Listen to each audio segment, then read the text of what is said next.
Nu har det blivit dags att måla taket i sovrummet. Det finns väldigt många olika takfärger ute på marknaden. Jag har valt Byggmax Midun. De har en budgetvariant som kostar hälften så mycket som den. Den har fått bra betyg på testfakta. Den ligger, jag tror jag betalade 450 kronor för 10 liter. Det finns ju Beckers och det finns ju många andra olika märken för dubbla priset om man vill ha det. Det här är inte den billigaste, men det är inte den dyraste heller, utan jag tror den kommer bli bra till mitt tak. Det jag kommer börja med att göra är att tvätta taket, och jag kommer använda mig av en skurborste och grön såpa.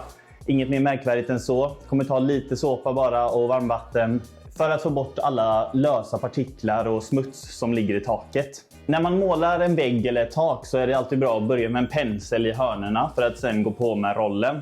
Men eftersom att jag kommer ha taklister så kommer jag skita i det. Jag kommer bara köra med roller och sen måla listerna och sätta upp listerna. Men först så ska vi rengöra taket.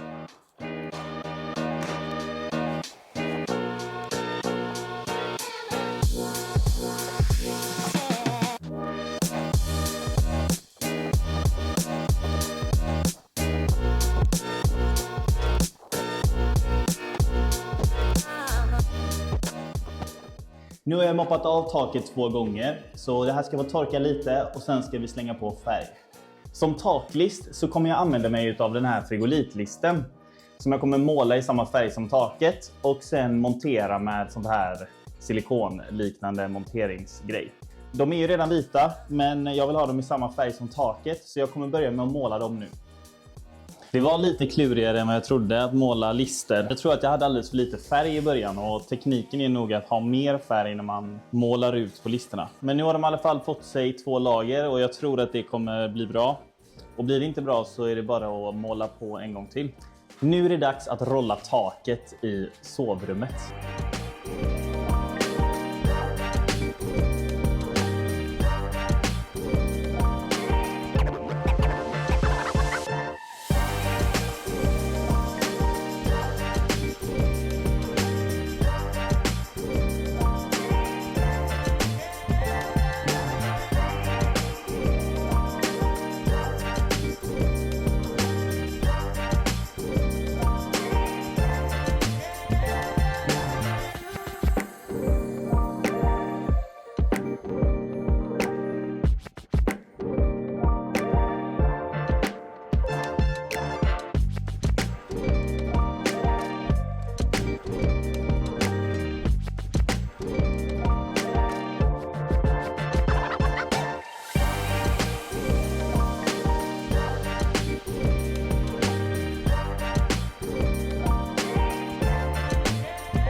Nu är det dag 2 och det är dags för lager nummer 2.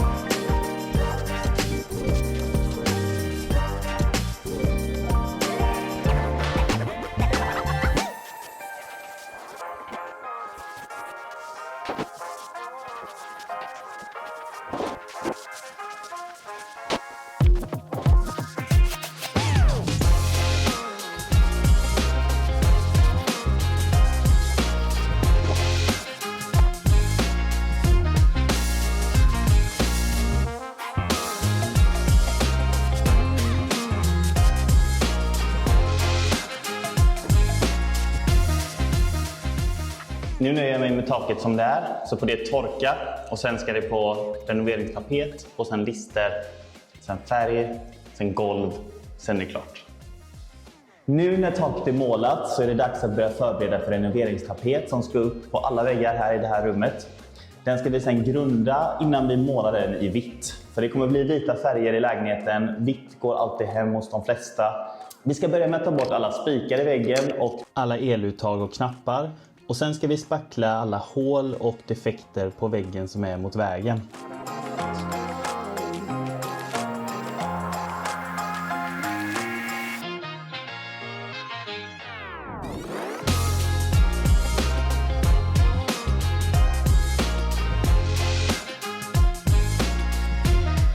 Nu ska jag börja lägga renoveringstapeten och det första jag kommer göra är att dammsuga väggarna för att få bort alla lösa partiklar och bös och smuts och sånt. För att sen lägga på lim och tapet. Jag kommer göra så att jag skär ut färdiga längder. Eftersom att jag inte har några lister uppe eller nere så gör det ingenting om det diffar några centimeter. Sen ska vi mäta upp en rak linje på väggen med vattenpass så att första tapeten blir rak och så fortsätter vi på den. Så ska vi överlappa lite i hörnen och så när vi kommer dit. Men vi ska börja med att mäta och sen limma. Jag använder mig av rullens längd för att ta fram första vårdens placering. Och när jag har markerat ut vårdernas placering så använder jag vattenpasset för att göra en rak linje. Den första vården är avgörande för att resterande tapet kommer bli rak. Jag kommer skära färdiga remsor av tapeten 2,46 långa. Det är ungefär 2,50 golv till tak. Men då har jag lite distans att jobba med på övre delen som listerna kommer täcka och även lite i botten som golvlisterna kommer täcka. Efter att jag har skurit upp de första vårderna så började jag lägga på tapetklister. Eller vävlim då som det egentligen heter. Och för att komma åt nära taket så använder jag mig först av en pensel och sen en roller.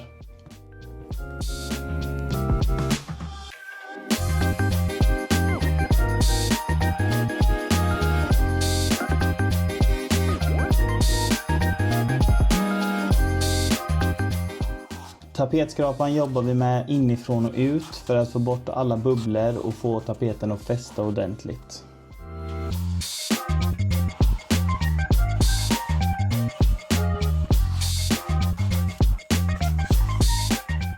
När första vården är på plats är det bara att fortsätta proceduren med pensel, roller, tapet.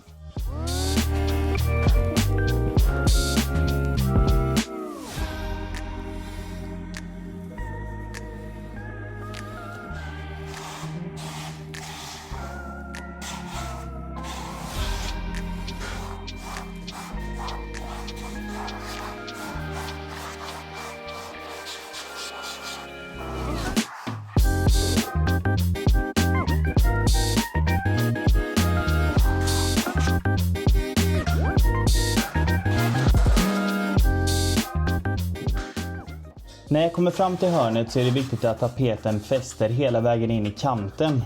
Så efter att jag har penslat på tapetklister så använder jag mig av tapetspaden för att trycka in hörnet ganska hårt. Och sen så är det bara att köra på nästa vård med 2 cm överlapp ungefär.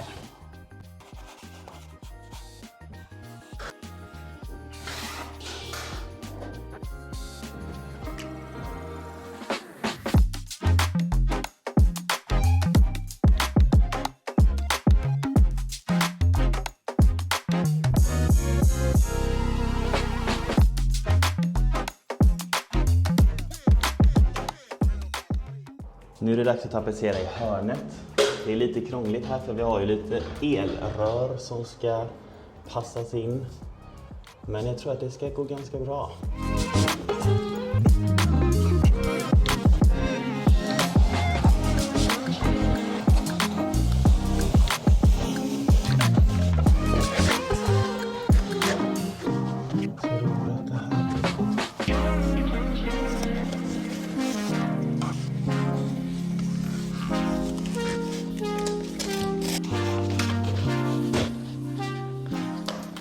Det som är bra med att hörnet som rören sitter på är det svåraste. Det är att om det skulle bli lite skavanker i det hörnet så är det hörnet som syns minst. När man börjar en ny vägg så är det inte bara överlappet i hörnet som man ska tänka på. Utan man vill också se till att den första vården blir rak. Så vi ska mäta ut en vårds längd plus några centimeter i hörnet och se till att den blir rak med ett vattenpass.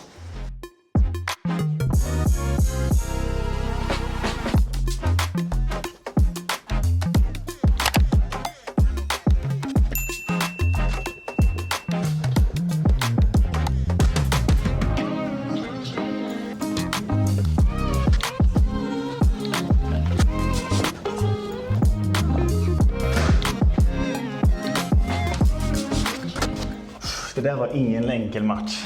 Bakom rören är absolut svårast att tapetsera. Här över fönstret har vi ett mått på 30 cm för att den ska gå under listen. Så vi kommer mäta ut 30 cm vårdar och sätta upp.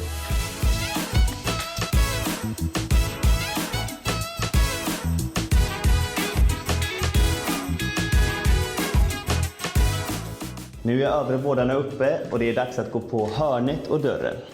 Här skulle jag egentligen skurit till den sista vården till rätt bredd, såklart. Man får nog tänka om här.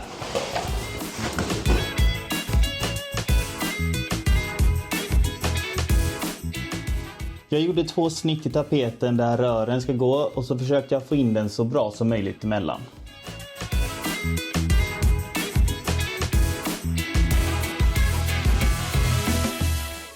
De sista 2 bitarna placerar jag kant i kant med vårdarna till höger och vänster om dem för att sedan dra ett snitt igenom båda 2 där de överlappar varandra. Och det här gör jag då för att det ska bli en så osynlig skarv som möjligt. Och det blev väl sådär. Nej! När all renoveringstapet var på plats så satte jag igång och började bygga garderobsväggen som ska vara placerad här.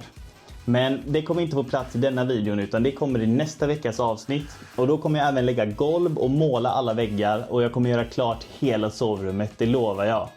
Tack så jättemycket för att du har kollat hela vägen hit. Och lägg gärna en kommentar, en like och prenumerera på min kanal om du tycker att innehållet är kul. Ha det bra så länge så ses vi nästa vecka. Toodaloo!